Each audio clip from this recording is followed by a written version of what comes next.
Yan na, musta? So, Saturday unboxing tayo. Well, ano to para ako ano yun? Nasa future na ako ngayon. Kumbaga, nabili natin sa Korea, pero may lalabas na vlog na nabili natin to doon. Pangalawa, hindi siya budget friendly. So, at saka at the same time, nakalagay naman sa title pero papakita ko rin sa inyo. Wala kasi akong nakikitang ganito sa Shopee, sa Amazon or sa ano man. Pero ito na nga yun. Sa search natin is Vermilo Sword 68. Ang ganda ng ano ko. Hindi. Ba't ganyan yan? Hindi sword ang... Hindi tayo... hindi tayo brutal. Wait lang. Vermilo ba? Oh. Hindi siya lumalabas. Vermilo keyboard. I know, Vermilo keyboard, diba? Pero yun nga, yun yung pinapoint out ko. Wala akong nakikitang ganito. Actually, kahit sa Amazon. Wait. Hindi pa ako lang kalagay. Hindi pa nakaayos yung phone natin. Pero yun. Anyway, so nakuha natin to ng 300 something. 308? Alam ko na sa vlog yun eh.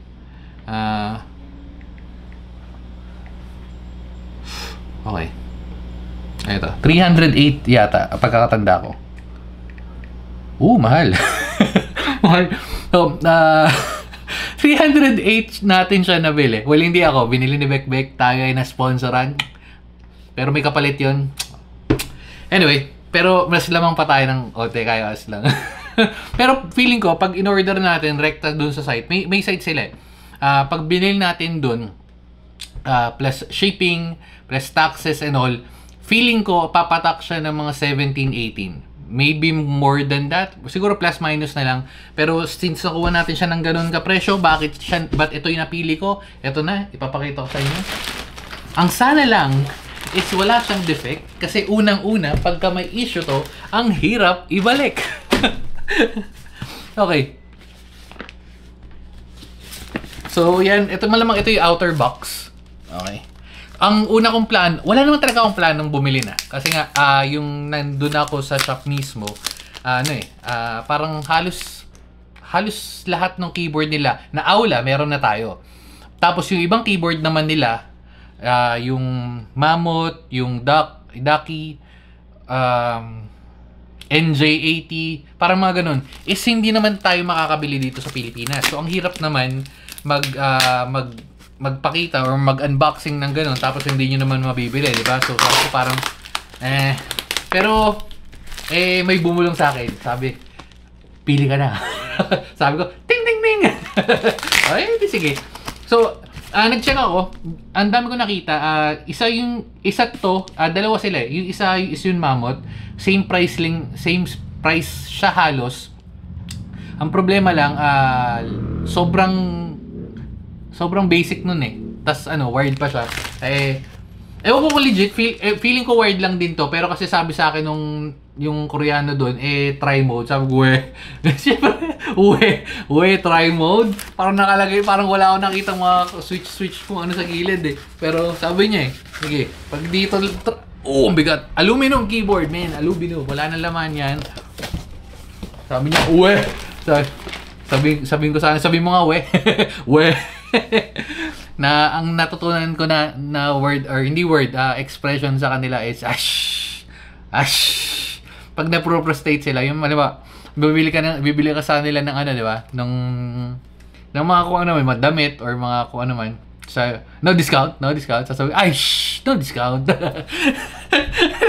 So, bukas na natin. Hindi naman tungkol to doon, pero panoorin nyo na lang yung vlog kung interesado kayo sa mga pinagpupuntahan natin.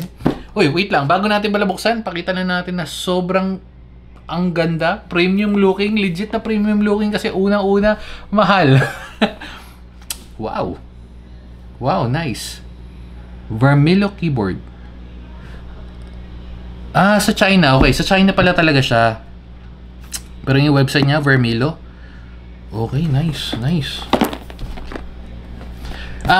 Tapos pag pumunta ka doon, ang sinasabi nila is hindi talaga sila nagbebenta ng keyboard, usually pre-built.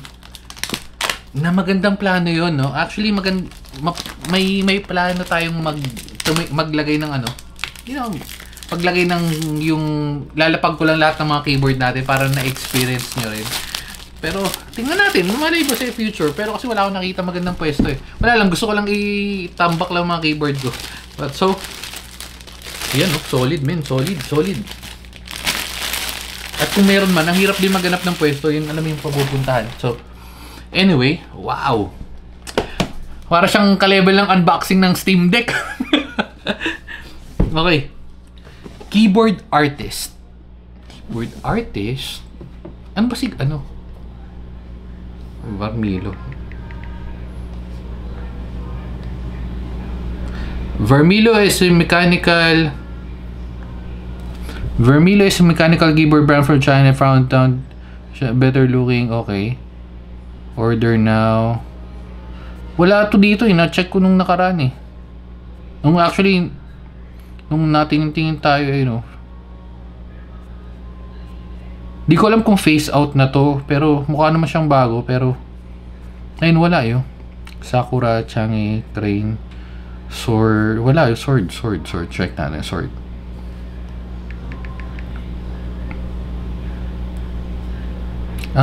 Ito pala, Sword. Ang mahal nga niya.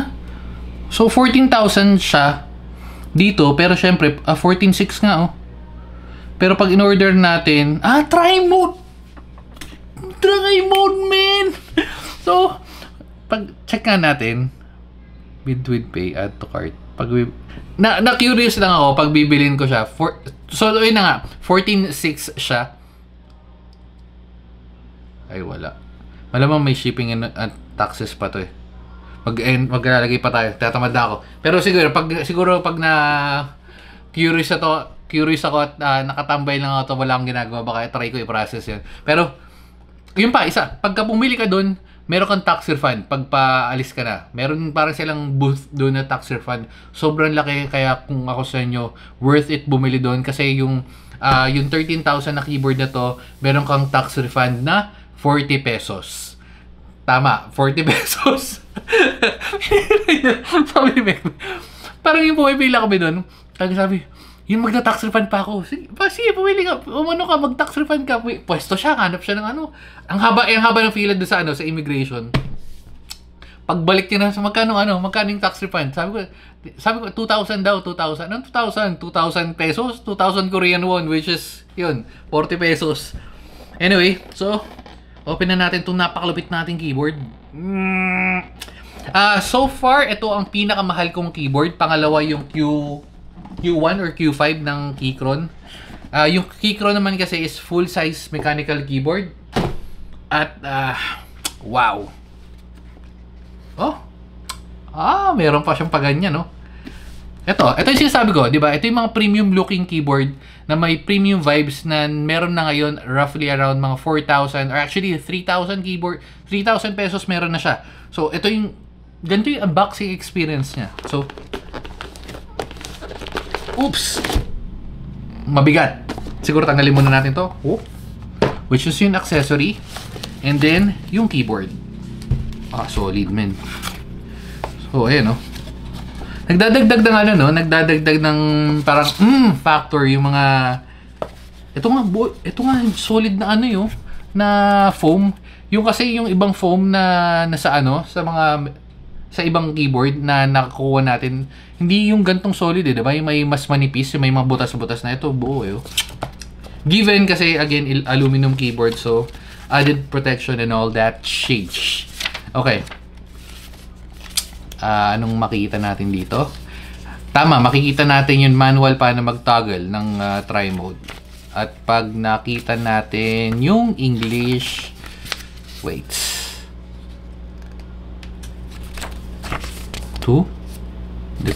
Decorative panel. Wait lang, hanapin ko kasi nga QWER yung toggle. Nasaan yung ano? Ito number 1.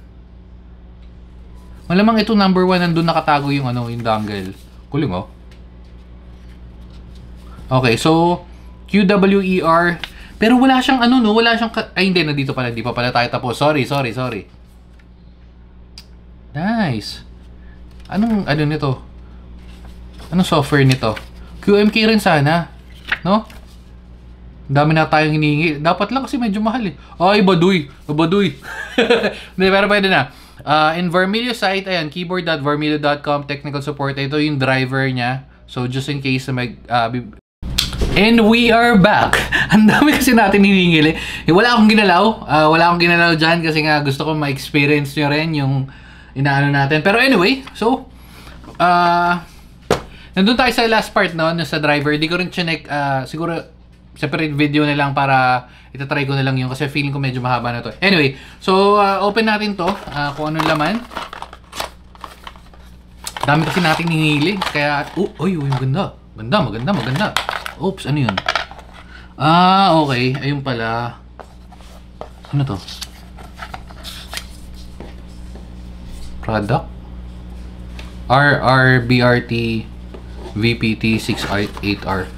Feeling ko ito yung driver, yata, hindi ko sure, pero yan, may lumabas eh. Tapos ito, alam mo generic pa rin. Nilagyan lang nila ng brand nila. Just okay. Kasi typical na ganito is yung ano lang, yung plastic lang na black, tapos ito may mga butas-butas pa, alam mo yung parang grip. Medyo, may onting touch ng ano nila, pero hindi masyado nakakabilib. Okay, so yun lang yun. And ito yung dongle. Yung dongle ba, ito nga yung dongle nila, basic lang yun. Basic na dongle. Walang kahit ano, pero all goods. Ito naipit. Hindi dumi yan, naipit yan na. Dugo yan, naipit sa bag kahapon. Pero ito, braided na USB-A, USB-C, at gold plate. Tama ba? Gold plated, oh. Okay. Medyo doon sila bumawi sa part na to, pero gray. Pwede na. Okay. So, dito tayo sa keyboard. Whoopsie.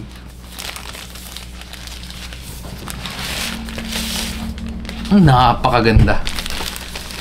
Bukod sa maganda, mabigat, at sabihin natin to. Feeling ko ilalagyan ko siya ng case. Kasi wala lang, mas special siya dun sa ibang keyboard. Alam mo yun? Kung baka may paborito kang anak o paborito kang alaga, feeling ko ito siya yun. Oops, tapos tatabi natin to ng ganyan. And sword. Ganda eh, no? Solid. So, punta tayo sa keyboard. Ay, shit, yung dongle. Hindi, sige, okay lang. Ganda, men. Ito yung magandang simple lang. Tapos, aluminum keyboard. Wow. Para saan to?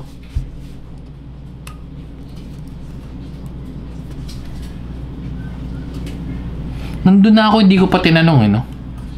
Caps lock yata, pero solid. Carbon loading. Wait, ano to? Open? Okay, sige, open daw. Bakit? Ano meron?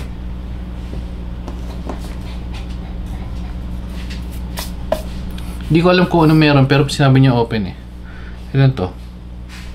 Wala nakalagay na specs. Walang nakalagay na specs, pero hindi ko alam kung ba't may nakakadikit na open dito. Pero hindi naman siya babaklas.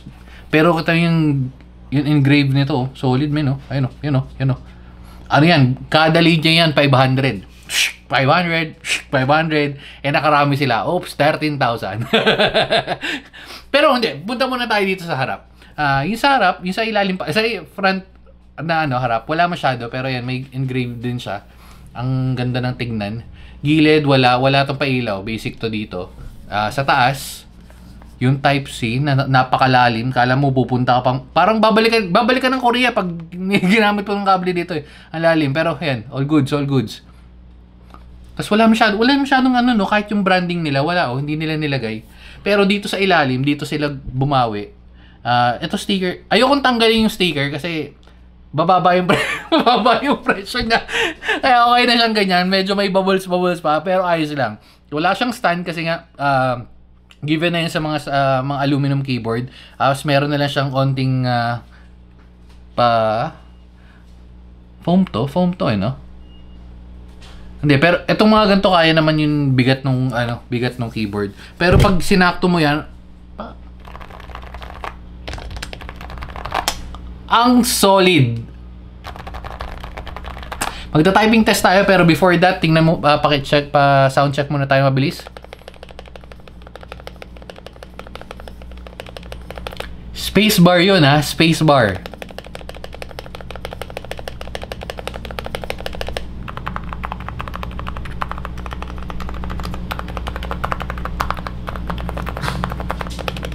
Walang tapon, no?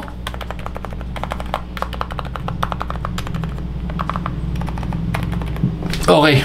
So, before natin siya buksan yung keycaps and switch, ito yung naging selling point, isa sa mga selling point sa akin. Well, una, aluminum, black, isa to, kasi typical na 68 keys, isang yung pahilerang ganito. Ito kasi merong, ayun no, insert. So, sanay kasi ako dun sa 87 keys na meron siyang gantong dalawa, which is yung up, down, or yung page delete, tsaka insert home. So, medyo magiging mas familiar sa akin yung keyboard, kaya talagang, yun, ganda.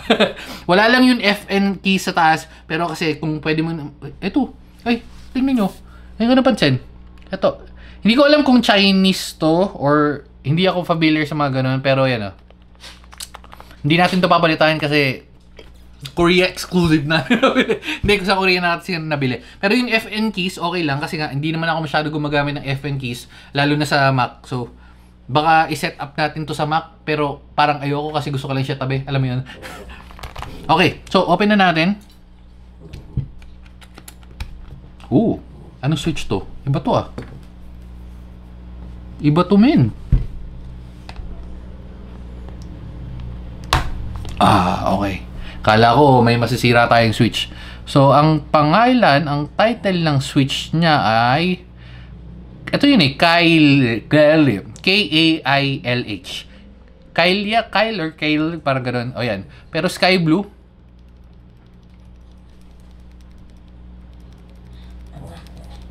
Actually, wala siyang tunog Silent switch yata to, pero kasi pag tinataktak natin, meron Okay. So, yun. And, south facing. South facing 5 keys. 5 pins, lambot sa ilalim check nyo.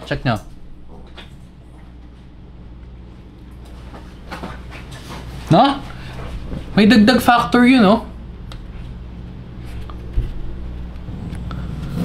At feeling ko nandito yung toggle ng on-off niya sa caps lock. Ayun na nga, doon nila tinatago. Parang naging standard na yun pagka wala kang makitang mga switches or kung saan man. Dito nakatago yun, which is try natin yun para kung makita natin kung anong kulay.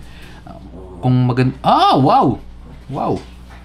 Dagdag factor actually itong ganito, yung casing niya. Ayun ganda.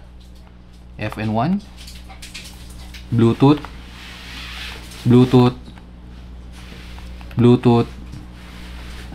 Malamang ito, hindi. FNT. Wala.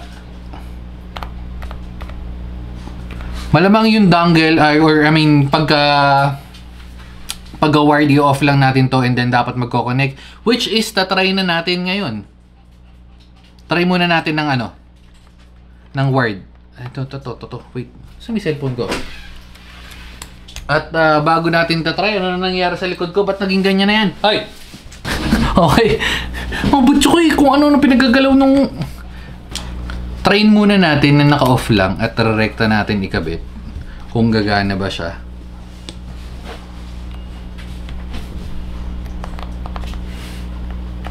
Okay. Weird. Hindi ko na-expect na gagana siya, pero since gumana siya, tuloy na tayo. Okay. Wait lang, tanggalin muna natin. Okay. Muntik pa tayo maghanap ng Kyle na crystal blue. Crystal blue ba to? Crystal green yata. Ganito yung sa GMK ko Ganito yung feels. tanggalin mo lang yung factor na ano siya, na plastic. Ito kasi is ano eh. Solid aluminum. Okay. Anyway. So typing test nga tayo. Gedli lang natin para makita nyo rin. Oops. Yeah. Kita ba? Kita no? Wait. Kasi yung ganto. Asa na? Auto-rotate. Auto-rotate to eh. Oh. Okay. Game. Game. Paper yaki. Wala na, di na siya uso. Okay, so testing tayo. Hindi ko masyado makita. Shh, quiet muna. Magta-typing test lang tayo. Quiet. Sabi kong quiet, lalo nag-ingay. Okay, game. Ulit, sorry. Nagkamali ng tick.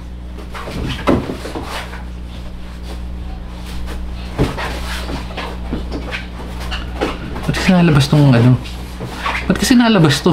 Raulo. Ito, nalabas yung... Yan, okay, ganyan lang. Shit. Hindi niya na-detect na may keyboard ako. Yan, okay.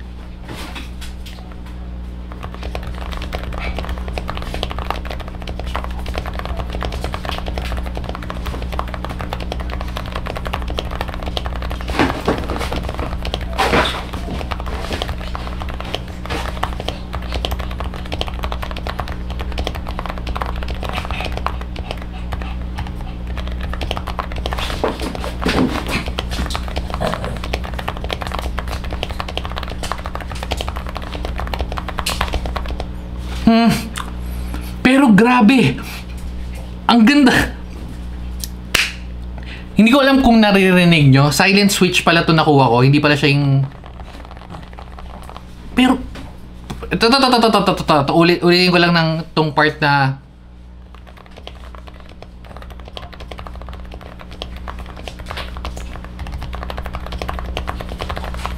Diba? Ang swabe ng ano, ang swabe ng pagpipindot sa kanya. Silent, no? Silent siya. Sana daw, hindi, okay lang. Pero pagkakaalala ko, linear yung binili ko. Yata. Anyway, kung hindi man, pero malamang silent switch to. Actually, confirm. Hindi, ano to, silent switch to. Ayun no. Tahimik eh. Kasi kung maingay siya, dapat ganito eh. Hindi naman ganun kaingay, pero di ba? So, ang tanong ngayon, worth it ba bumili? 2 points yun. Sa akin, magiging depende siya. Depende siya kung like for remembrance purposes, na may paggagamitin ka, special occasions and all. Pwede, no? Pero kasi kung hindi naman, medyo gastos siya sa part na yun. ang hirap mamili. Although sa akin, tulad nga sabi ko, sa akin ang ganda no? Ang ganda eh. Kung, if my budget and willing ka naman mag-spend, then yes, go ahead. Pero still, ano ako doon sa point na meron kasing keyboard na hindi naman siya ganito kamahal. Although hindi ganito yung experience. I mean, for the past 100 plus keyboards na testing natin, nabuksan natin, ngayon lang ako nakapag-type ng bukod sa pinapakinggan ko, sa tinatyping feels ko, kasi pag isa lang pinipindot mong ganyan, hindi mo masyado mararamdaman. Pero pag tuloy-tuloy ka nagta-type, I mean, ramdam mo yung difference. Pero yun nga, yung price point niya na 13,000, sabihin mo na, 12,900 kasi, 13,000, or actually maybe more than that, since depende kung saan mo kukunin. Medyo mahal siya. Pero worth it siya kasi nga, kung nabili mo siya sa like yung special occasion, lalo na, nabigyan ka, di ba? Pero tulad nga na sabi ko, may makukuha ka na pili ka na lang sa mga keyboard na na-review natin. Pero medyo itaas natin yung presyo para medyo mas dikit. So, yung mga keyboard na worth 4,000, 5,000, kung gagamitin mo ng voucher, mga 3,500 and all, medyo dikit. Hindi gantong experience, pero yung experience na, alam mo yun, na medyo malapit-lapit dito is nandun na. Pero so far, again, with the testing na ginawa ko sa yung vibes na pagta-testing natin ganito versus dun sa mga keyboard natin na aluminum din and yung switch na malambot din and all, medyo malayo-layo pa ng onte, pero papunta na doon. siguro mga another year or 2 years baka nasa ganung price point na rin sila. Pero kasi yun yung binabayaran sa mga gantong keyboard, di ba? Bukod sa maingay sila. Bukod sa maingay sila na nagkakahulan dito. Naglalaro kasi. Kaya dito na natin tatapusin. Pero yun nga. Worth it? Yes. Pero yung price hindi masyado mahal. I'll suggest na magsimula ka muna dun sa mga basic na keyboard, which is naglalaro ng 2,000, 3,000. Pag na-enjoy mo yung hobby na to or yung pagko-collect na to, talon ka sa mga 3,000, 400,000. Meron na 7,000 keyboards. And then, pagka, alam mo yun, may extra tayo, 10,000 plus and so on and so forth. Magastos tong keyboard na to. Kaya kung sisimula ka pa lang, huwag mo nang ituloy. Okay, anyway, so, eto na nga yung Varmilo Sword 68. Solid, man. Bye-bye na guys and babu.